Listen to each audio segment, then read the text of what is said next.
자, 이번엔 시장 전체를 보는 매크로 전략 시간입니다. 오늘은 한국투자증권 리서치센터 선진국 전략을 담당하고 있는 최보원 애널리스트와 함께합니다. 어서 오십시오.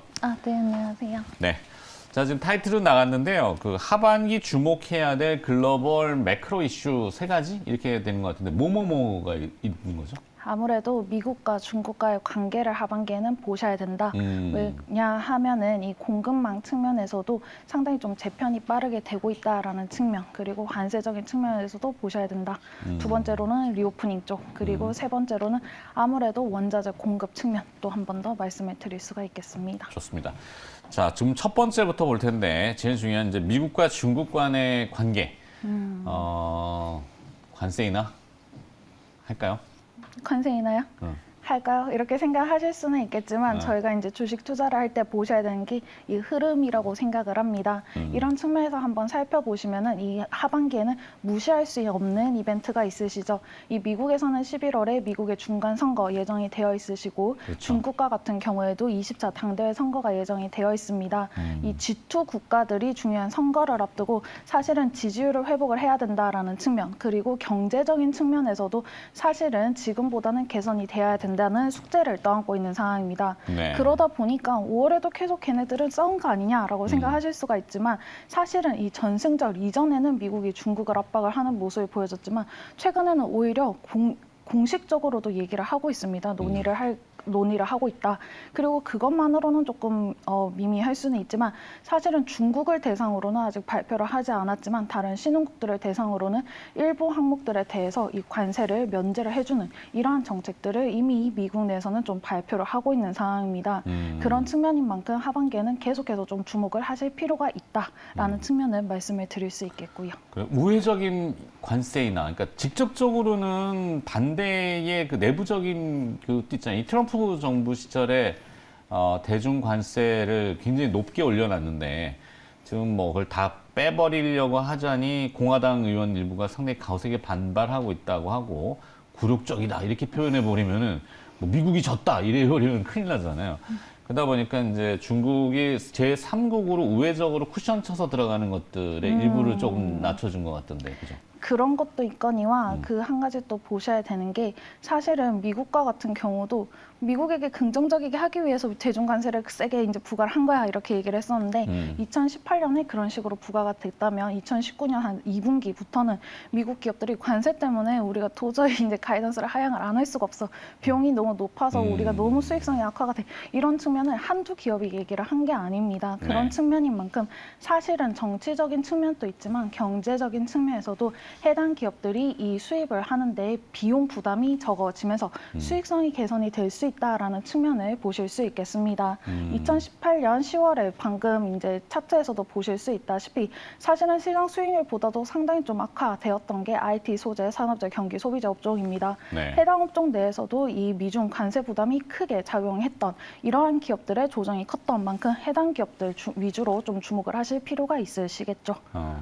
그렇죠. 시장이 조금 반전하는 터닝 포인트가 될 수 있는 게 이제 대중 관세, 그러니까 미국과 중국 간의 약간 유화적인 뭐 이제는 친해집시다라고 하기는 좀 뭐하지만, 그죠? 포인트가 됐습니다. 친해집시다 하기에는 조금 그런데 사실은 제가 요거를 들고 온 게 5월의 증시 변동성의 원인으로도 작용을 했던 게 이 공급망 문제인데 그것도 두 개로 나누어 보시면 유럽발과 중국발로 나누어 보실 수 있습니다. 그렇죠. 그런데 그 중에서도 이 중국발 공급망 불확실성이 일부 해소가 된다라고 하면은 이 5월보다는 나은 6월 그리고 6월보다는 나은 지표들이 7월에 발표가 될 수 있다라는 측면을 지금은 주목을 하셔야 된다라고 생각을 합니다. 그러네요.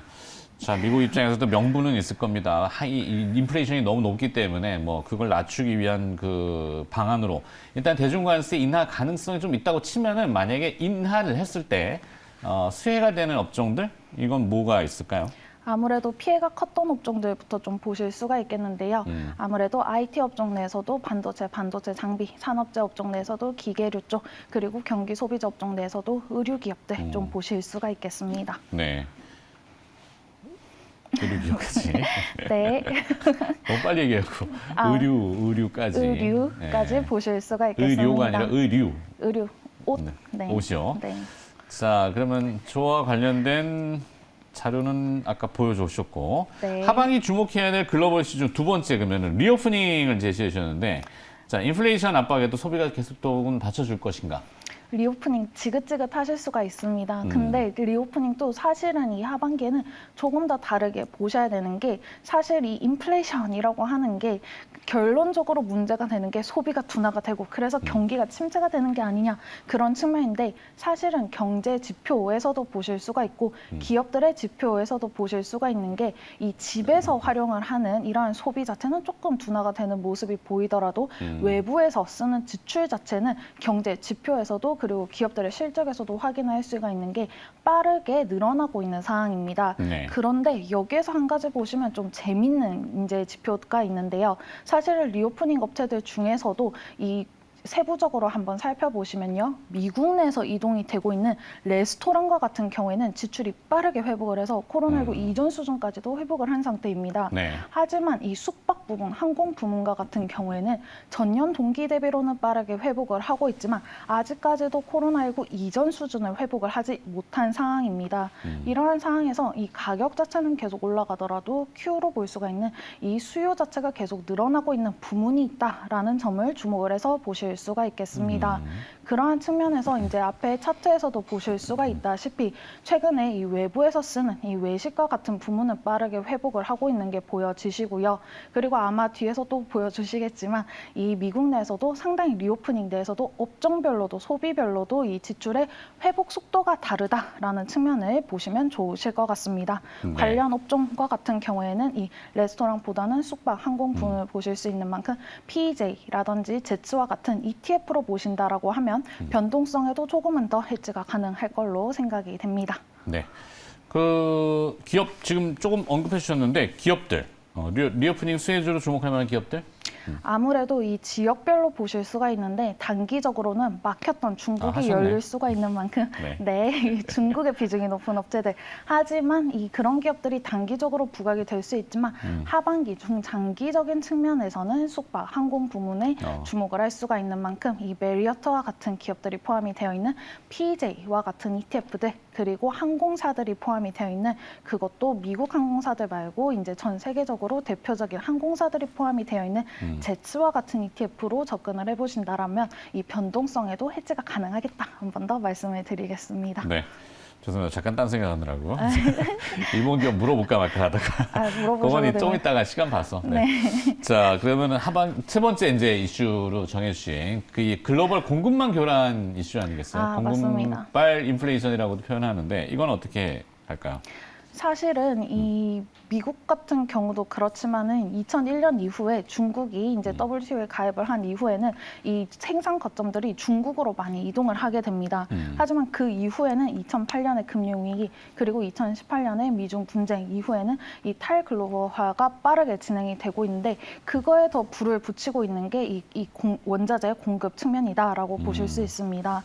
사실 내일 당장 이 러시아의 전쟁이 중단이 된다라고 하더라도 이 자원을 무기화를 했던 러시아를 본상하기 때문에 최근에는 유럽 기업들도 그리고 이제 일본 기업들도 생산 거점을 이 자신들과 친근한 지역으로 좀 이동을 하고 있는 상황입니다. 조금 더 안전한 곳으로. 맞습니다. 네. 그래서 이제 원자재 공급 측면에서도 사실은 이 러시아에 계속 의존을 했던 거를 미국으로 돌리고 있는 상황이고 미국도 해당 기업들에 대한 수혜를 또 주고 있는 상황이기 때문에 그런 측면을 하반기에는 보실 필요가 있다.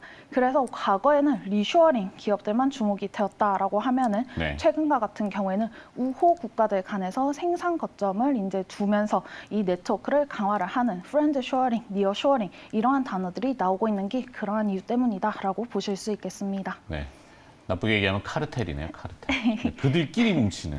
그들끼리. 네, 그들끼리에 속해 있느냐를 잘 봐야 되는데. 프렌드, 네. 자, 그럼 이제 세 가지 이 이슈들을 종합했을 때 결론이 좀 나와야 됩니다. 전략을 어떻게 가져가는 것이 좋을지. 아무래도 기준금리는 계속해서 인상이 되고 있는 상황이기 때문에 하반기에도 아무래도 등락은 좀 반복되는 구간이 이어질 수 있다. 그리고 6월만 보시더라도 이 10일 오후 9시에는 CPI 지표 발표가 예정이 되어 있습니다. 그 이후에는 또 FMC도 예정이 되어 있는 상황이고요. 이러한 상황인 만큼 변동성에는 이제 6월에도 하반기에도 주의를 하셔야 된다라고 생각을 하는데요. 하지만 지금 같은 상황에서 이익을 장기적으로 보시면 계속해서 개선이 되는 모습은 보이고 있는 상황입니다. 지표도 생각보다는 부진하지 않은 상황이고요. 이러한 상황에서는 저가 매수세가 유입이 될 수가 있다라는 측면은 보셔야 되고, 그런 시기에도 단순히 낙폭이 큰 기업들보다는 이 실적으로 받쳐주는 기업들 위주로 점진적으로 비중을 늘려가시는 이러한 전략을 택하셔야 된다라고 보실 수가 있겠습니다.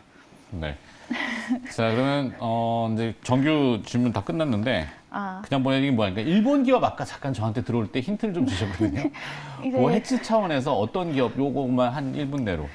요즘에 이제 미국 기업들 보실 때 너무 이제 밤에 잠도 못 주무시고 그렇죠. 힘드시더라고요. 시차 때문에. 네, 그래서 이제 해지할 수 있는 기업으로 이제 일본 기업들도 좀 주로 말씀을 드리는데, 일본은 우리랑 리얼타임이니까. 네, 조금 잠을 푹 잘 주무실 수 있다라는 측면에서요. 네. 근데 이제 일본은 6월에는 외국인들의 유입까지도 재개가 될 것으로 예상이 되는 일본 내로 상황입니다. 인바운드 되는. 맞습니다. 그리고 엔화 측면에서도 거의 2002년 이후에 가장 높은 수준까지도 지금 높아진 상황이기 때문에 132엔. 네, 엔화 가치가 계속해서 낮아지는 시기에는 아무래도 이 리오프닝 플러스 엔화 약세 수혜가 기대가 되는 뭐 세븐앤아이 홀딩스와 세븐앤아이 홀딩. 세븐앤아이 홀딩스라고 세븐일레븐 기업들, 그런 기업을 보실 수가 있겠고, 네. 일본 항공 빌딩이라고 해서 이 항공사들의 그 공항의 이용이 늘어나는 시기에 주목을 할 수 있는 이런 기업들도 있다라는 측면 그냥 추가적으로 말씀드립니다. 알겠습니다. 자, 번외가 더 저기 했는데 시간이 다 됐답니다. 맞습니다. 자, 네. 매크로 전략 들어봤고요. 오늘 한국투자증권 리서치 센터 선진국 전략 담당하고 있는 최보원 애널리스트였습니다. 고맙습니다.